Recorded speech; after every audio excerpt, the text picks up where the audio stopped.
I mean, we were second in recruiting last year. A&M was first. A&M bought every player on their team, made a deal for name, image, and likeness.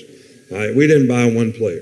Here is the real reason name, image, and likeness is a problem in college football. The NCAA finally allowed collegiate athletes to start receiving compensation based on their name, image, and likeness back in 2021, and this was intended for companies to endorse the athletes of their choice, and in exchange the athlete will receive gifts and/or cash. But the NIL rule has a loophole that almost all colleges are exploiting.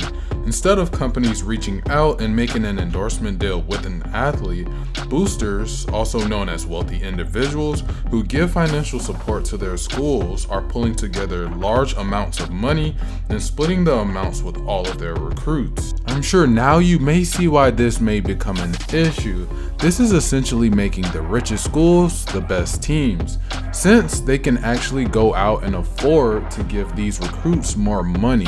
And if we're being honest with ourselves here, we know that most of these 17, 18-year-old recruits are going to go wherever they're getting paid. This is why you have Coach Saban complaining that Jimbo Fisher is being unfair and dishing out these large amounts of money to steal recruits. That's the truth. Listen, I'm going to tell you one thing. You can call me anything you want to call me. You ain't calling me a cheat. I don't cheat, I don't lie.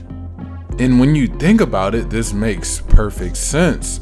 Texas A&M is technically a higher paid program than Alabama, mostly because there's just more business and more economic growth in Texas than there is in Alabama. And thus, Coach Saban is running into a problem he's never had to deal with before. Most of the time he used to be able to sell these recruits on the value that they'd be able to get to the NFL coming out of Alabama, and Texas A&M couldn't always have said this before, but now when there's money in the equation and these athletes can get paid before they get to the NFL, Alabama's proposition doesn't make as much sense as it used to in the past. And Coach Saban now realizes that he doesn't have the upper hand on recruiting anymore. It definitely seems like at this point in time, NCAA is heading for a pay-for-play system.